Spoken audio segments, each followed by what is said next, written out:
Hi welcome to campus ways. ഇന്ന് നമ്മൾ discuss ചെയ്യുന്നത് general nursing and midwifery കോഴ്സിനെ കുറിച്ചാണ്. ആർക്കൊക്കെയാണ് ഈ കോഴ്സ് പഠിക്കാൻ പറ്റുന്നത്, എങ്ങനെയാണ് അഡ്മിഷൻ ലഭിക്കുക, ഈ കോഴ്സിന് ശേഷം ലഭിക്കുന്ന ജോലികൾ, എന്തെല്ലാം കാര്യങ്ങളാണ് നമ്മൾ ഇന്ന് ചർച്ച ചെയ്യുന്നത്. ജനറൽ നഴ്സിംഗ് ആൻഡ് മിഡ് വൈഫറി എന്ന് പറയുന്ന ഒരു നേഴ്സിംഗ് ഡിപ്ലോമ കോഴ്സാണ്. അതായത് ഇപ്പോൾ നമുക്കറിയാം BS നഴ്സിംഗ് എന്ന് പറയുന്ന ഒരു ഡിഗ്രി കോഴ്സാണ്. അതിൻ്റെ ഒരു ഡിപ്ലോമ കോഴ്സാണ് ജനറൽ നഴ്സിംഗ് ആൻഡ് മിഡ് വൈഫറി എന്ന് പറയുന്നത്. ഈ ഒരു കോഴ്സിന്റെ എലിജിബിലിറ്റി എന്ന് പറയുന്നത് ഇപ്പോൾ BS നഴ്സിംഗ് ആണെങ്കിൽ ഫിസിക്സ്, കെമിസ്ട്രി, ബയോളജി, അതായത് +2 ബയോസയൻസ് പഠിച്ച സ്റ്റുഡൻസ് മാത്രമേ BS നഴ്സിംഗ് കോഴ്സ് പഠിക്കാൻ എലിജിബിൾ ആയിട്ടുള്ളൂ. പക്ഷേ ജനറൽ നഴ്സിംഗിന്റെ കേസ് വരുമ്പോഴത്തേക്ക് ജനറൽ നഴ്സിംഗിന് +2 ഏത് സ്ട്രീംസ് പഠിച്ച സ്റ്റുഡൻസും എലിജിബിൾ ആണ്. അതായത് +2 60% മാർക്കോടെ പാസ് ആവുകയാണെങ്കിൽ ആർക്ക് വേണമെങ്കിലും general nursing and midwifery course പഠിക്കാൻ പറ്റും. ഇപ്പോൾ +2 ഹ്യൂമാനിറ്റീസോ കമ്പ്യൂട്ടർ സയൻസോ അല്ലെങ്കിൽ കൊമേഴ്സ് ഒക്കെ എടുത്തു, പക്ഷേ നേഴ്സ് ആവാനാണ് ആഗ്രഹം എന്നും പറഞ്ഞ് നിങ്ങൾ നിരാശപ്പെടേണ്ട. നിങ്ങൾക്ക് ജനറൽ നഴ്സിംഗ് കോഴ്സ് പഠിച്ചു കഴിഞ്ഞാൽ നേഴ്സായിട്ട് തന്നെയാണ് ജോലി കിട്ടുന്നത്. ഈ ഒരു കോഴ്സ് പഠിച്ചാലും ഹോസ്പിറ്റൽസിൽ നേഴ്സ് എന്നൊരു പൊസിഷനിലോട്ട് തന്നെയായിരിക്കും ജോലി ലഭിക്കുക. 3 വർഷമാണ് GNM കോഴ്സിന്റെ ഡ്യൂറേഷൻ വരുന്നത്.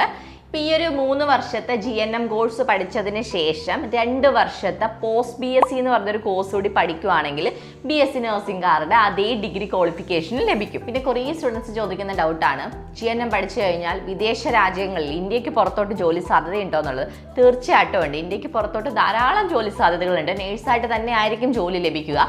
പക്ഷേ ഇപ്പം നിങ്ങൾ വിദേശ രാജ്യങ്ങളിലോട്ട് പോയി ജോലി ചെയ്യാൻ ആഗ്രഹിക്കുന്നുണ്ടോ, പോട്ടെ ഇന്ത്യയിൽ തന്നെ ജോലി ചെയ്യാൻ ആഗ്രഹിക്കുന്നെങ്കിലോ, ഞാൻ എപ്പോഴും പറയുന്നത് നിങ്ങൾക്കൊരു ഡിപ്ലോമ മാത്രമായിട്ട് ഒതുങ്ങാതെ എപ്പോഴും GNM-ന് ശേഷം പോസ്റ്റ് BSc കൂടി എടുക്കും. ഒരു ഡിഗ്രിയും കൂടി ഉണ്ടെങ്കിൽ അത് നമ്മുടെ കരിയർ ഗ്രോത്തിന് ഒരുപാട് ഹെൽപ്പ് ചെയ്യും. GNM കോഴ്സിന്റെ അഡ്മിഷൻ പ്രൊസീജിയേഴ്സിനെ കുറിച്ച് പറയുകയാണെങ്കിൽ കേരളത്തിൽ എങ്ങനെയാണ് ഈ ഒരു കോഴ്സിന് അഡ്മിഷൻ ലഭിക്കുക എന്നതിനെ കുറിച്ചുള്ള ഒരു ഡീറ്റെയിൽ വീഡിയോ നമ്മൾ ഇതിന് മുൻപേയും ചാനലിൽ അപ്ലോഡ് ചെയ്തിട്ടുണ്ട്. അതിലെ ലിങ്ക് ഞാൻ ഡിസ്ക്രിപ്ഷനിൽ പിൻ ചെയ്തേക്കാം.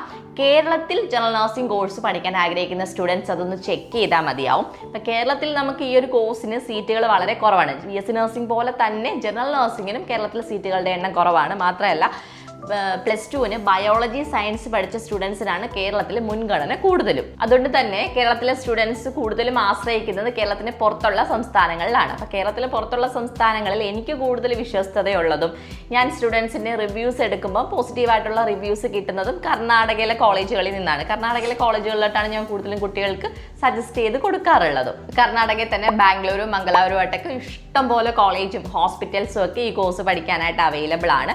എക്സ്പെഷ്യലി മംഗലാപുരത്താണ് എനിക്ക് ഏറ്റവും കൂടുതൽ പോസിറ്റീവ് റിവ്യൂസ് കുട്ടികളുടെ ഭാഗത്തുനിന്ന് കിട്ടുന്നത്, ബാംഗ്ലൂരിനെ കാട്ടിലും. കാരണം മംഗലാപുരം എന്ന് പറയുമ്പോൾ നമുക്ക് കേരളത്തോട് അടുത്ത് കിടക്കുന്ന ഒരു സ്ഥലമാണ്. ഇപ്പം നമ്മുടെ വടക്കൻ ജില്ലകളിൽ നിന്നൊക്കെ ഒരുപാട് സ്റ്റുഡൻസ് മംഗലാപുരത്താണ് പഠിക്കാൻ പോകുന്നത്. ഒരുപാട് ആൾക്കാർ ചികിത്സയ്ക്ക് പോകുന്നത് മംഗലാപുരത്തെ ഹോസ്പിറ്റൽസിലാണ്. അതുകൊണ്ട് തന്നെ കേരളത്തിലെ കുട്ടികൾക്ക് കുറച്ചുകൂടി കംഫർട്ടബിൾ ആയിട്ടുള്ള സ്ഥലം ബാംഗ്ലൂരിനെ കാട്ടി മംഗലാപുരമാണ്. ബാംഗ്ലൂരും മംഗലാപുരവുമായിട്ടും ഇപ്പോൾ GNM അല്ലെ BS നഴ്സിംഗ് എല്ലാ കോഴ്സും മെഡിക്കൽ കോഴ്സുകൾക്കൊക്കെ പഠിക്കാൻ പറ്റിയ നല്ല ഹോസ്പിറ്റൽസും നല്ല മെഡിക്കൽ കോളേജും ഒക്കെ ഉണ്ട്. അപ്പോൾ ഞാൻ എല്ലാ വർഷവും നമ്മൾ കുട്ടികളുടെ അടുത്ത് പോയി റിവ്യൂസ് എടുക്കാറുണ്ട്. ഹോസ്പിറ്റൽസ് അല്ലെ കോളേജുകളൊക്കെ വിസിറ്റ് ചെയ്യാറുണ്ട്. അവിടെ പഠിക്കുന്ന കുട്ടികളുമായിട്ട് സംസാരിക്കാറുണ്ട്. അവിടുത്തെ ഫെസിലിറ്റീസ് ഒക്കെ നോക്കി കാണാറുണ്ട്. അപ്പോൾ എനിക്ക് നമ്മുടെ കേരളത്തിൻ്റെ ചുറ്റുമുള്ള അതർ സ്റ്റേറ്റ്സിനെ വെച്ചൊക്കെ കമ്പയർ ചെയ്യുമ്പോൾ എപ്പോഴും കർണാടകയിൽ ബാംഗ്ലൂർ, മംഗലാപുരം ഒക്കെയുള്ള കോളേജുകളാണ് കൂടുതലും കുട്ടികൾക്ക് കംഫർട്ടബിൾ ആയിട്ട് തോന്നിയിട്ടുള്ളത്. പിന്നെ നിങ്ങൾ ഈ ഒരു കോഴ്സ് പഠിക്കാനായിട്ട് ഒരു കോളേജ് ചൂസ് ചെയ്യുമ്പം നിങ്ങൾ മെയിനായിട്ടും ശ്രദ്ധിക്കേണ്ട കാര്യം, ഇതൊരു ഡിപ്ലോമ കോഴ്സ് ആയതുകൊണ്ട് തന്നെ ഇതൊരു സ്റ്റേറ്റ് ബോർഡിൻ്റെ അണ്ടറിലായിരിക്കും വരുന്നത്. അതായത് ഇപ്പോൾ കർണാടക ആണെങ്കിൽ കർണാടക ബോർഡിൻ്റെ അണ്ടറിലായിരിക്കും ഈ കോഴ്സ് വരുന്നത്. ഇപ്പോൾ കേരള ആണെങ്കിൽ കേരള ബോർഡിൻ്റെ അണ്ടറിലായിരിക്കും ഈ കോഴ്സ് വരുന്നത്. അത് നിങ്ങൾ ചെക്ക് ചെയ്യുക. പിന്നെ എപ്പോഴും ഇന്ത്യൻ നഴ്സിംഗ് കൗൺസിൽ അല്ലെങ്കിൽ കർണാടകയിൽ പോയി പഠിക്കുന്ന സ്റ്റുഡൻസ് ആണെങ്കിൽ കർണാടക നഴ്സിംഗ് കൗൺസിൽ ഏത് സ്റ്റേറ്റ് ആണോ ആ സ്റ്റേറ്റ് നഴ്സിംഗ് കൗൺസിലിൻ്റെ അഫിലിയേഷൻ ഉണ്ടോ നമ്മൾ ചെക്ക് ചെയ്യണം.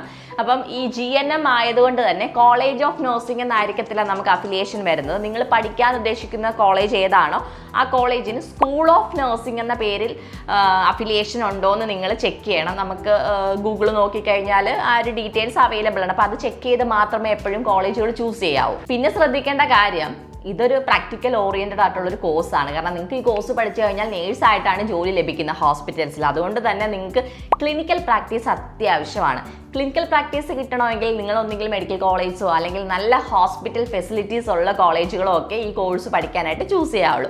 അപ്പം അങ്ങനത്തെ കോളേജുകളാണോ എന്നൊക്കെ ഉറപ്പ് വരുത്തി മാത്രം നിങ്ങൾ ചൂസ് ചെയ്യുക. അല്ലെന്നുണ്ടെങ്കിൽ നിങ്ങൾക്ക് ക്ലിനിക്കൽ ട്രെയിനിങ് കിട്ടില്ല. ക്ലിനിക്കൽ ട്രെയിനിങ് കിട്ടി മാത്രമേ നിങ്ങൾക്ക് ഈ കോഴ്സ് നല്ല രീതിയിൽ പഠിക്കാൻ പറ്റത്തുള്ളൂ, നിങ്ങൾക്ക് നല്ല രീതിയിൽ പാസ്സാവാൻ പറ്റത്തുള്ളൂ. അപ്പോൾ അതുപോലെ നിങ്ങൾ ചൂസ് ചെയ്യുന്ന കോളേജിൽ പാസ് പെർസെൻറ്റേജ് ഉണ്ടോ, അവിടുത്തെ സ്റ്റുഡൻസ് ഒക്കെ ഓൾമോസ്റ്റ് കുട്ടികളൊക്കെ പാസ്സാവാറുണ്ടോ, നല്ല ക്ലാസ്സസ് ഒക്കെ കിട്ടുന്നുണ്ടോ, ലാബ് ഫെസിലിറ്റീസ് ഉണ്ടോ, ഇങ്ങനത്തെ കാര്യങ്ങൾക്ക് നിങ്ങൾ മുൻതൂക്കം കൊടുത്ത് മാത്രം കോളേജുകൾ ചൂസ് ചെയ്യുക. അപ്പോൾ മെഡിക്കൽ കോഴ്സ് ആയതുകൊണ്ട് തന്നെ നമ്മൾ ഒരിക്കലും ഒരു ക്യാമ്പസ് ലൈഫിനോ അല്ലെന്നുണ്ടെങ്കിൽ എപ്പോഴും നമ്മൾ വലിയ ക്യാമ്പസ്, വലിയ വിശാലമായിട്ടുള്ള ക്യാമ്പസ് അല്ലെങ്കിൽ ക്യാമ്പസിലെ പ്രോഗ്രാംസ് ഇതിനൊന്നും ഒരു ഇമ്പോർട്ടൻസ് കൊടുക്കാതെ നമ്മൾ എപ്പോഴും ഇമ്പോർട്ടൻസ് കൊടുക്കേണ്ടത് hospital facility, lab facility, clinical practice എങ്ങനെ പ്രൊവൈഡ് ചെയ്യുന്നു, അവിടുത്തെ ക്ലാസ്സസ് എത്രത്തോളം എഫക്റ്റീവ് ആണ്, പാസ് പെർസെൻറ്റേജ്, റിസൾട്ട്, ആ കോളേജിൻ്റെ റിസൾട്ട് തുടങ്ങിയ കാര്യങ്ങൾക്ക് നമ്മൾ ഇമ്പോർട്ടൻസ് കൊടുക്കണം. കാരണം അത്രയും സീരിയസ് ആയിട്ടുള്ള കോഴ്സാണ് GNM എന്ന് പറയുന്നത്. നമുക്കതൊരു ഈസി ആയിട്ട് കാണാൻ പറ്റുന്ന കോഴ്സ് അല്ല. കാരണം ഇപ്പോൾ +2 കൊമേഴ്സോ അല്ലെങ്കിൽ ഹ്യൂമാനിറ്റീസ് ഒക്കെ എടുത്ത സ്റ്റുഡൻസ് ആണെന്നുണ്ടെങ്കിൽ അവർക്കൊരു സയൻസിൻ്റെ ഒരു ബേസ് ഉണ്ടായിരിക്കത്തില്ല. അപ്പോൾ അവർക്ക് നല്ല രീതിയിൽ ക്ലാസ് പ്രൊവൈഡ് ചെയ്യുന്ന നല്ലൊരു ഇൻഡിവിജ്വൽ കെയർ ഒക്കെ കൊടുക്കുന്ന കോളേജുകൾ മാത്രമേ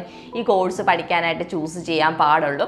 അപ്പോൾ അങ്ങനത്തെ ഒരുപാട് കോളേജുകളുണ്ട്. അപ്പോൾ അങ്ങനത്തെ ഒരു നല്ലൊരു കംഫർട്ടായിട്ടുള്ള കുട്ടികൾക്ക് നല്ല റിസൾട്ടൊക്കെ കിട്ടുന്ന കോളേജുകൾ കൂടുതലും ഞാൻ കണ്ടിട്ടുള്ളത് കർണാടക സ്റ്റേറ്റിലാണ്. അത് മംഗലാപുരത്ത് അല്ലെങ്കിൽ ബാംഗ്ലൂരിലൊക്കെ ആയിട്ട് അത്യാവശ്യം നല്ല കോളേജുകളുണ്ട്. അപ്പോൾ ഈ കോഴ്സ് പഠിക്കാൻ ആഗ്രഹിക്കുന്ന സ്റ്റുഡൻസ് ഈ കോഴ്സിനെ പറ്റി ഇനി കൂടുതലായിട്ടുള്ള വിവരങ്ങൾ അറിയണമെങ്കിലോ അല്ലെങ്കിൽ ഈ കോളേജുകൾ നല്ല ഈ കോഴ്സ് പഠിക്കാൻ പറ്റിയ ബെസ്റ്റ് ഫെസിലിറ്റീസ് പ്രൊവൈഡ് ചെയ്യുന്ന, നല്ല ക്ലിനിക്കൽ പ്രാക്ടീസ് പ്രൊവൈഡ് ചെയ്യുന്ന, നല്ല റിസൾട്ടൊക്കെയുള്ള നല്ല കോളേജുകളെ കുറിച്ചൊക്കെ അറിയണമെങ്കിൽ താഴെ കാണുന്ന നമ്പറിൽ ക്യാമ്പസ് വേസിനെ ഒന്ന് കോൺടാക്ട് ചെയ്താൽ മതി.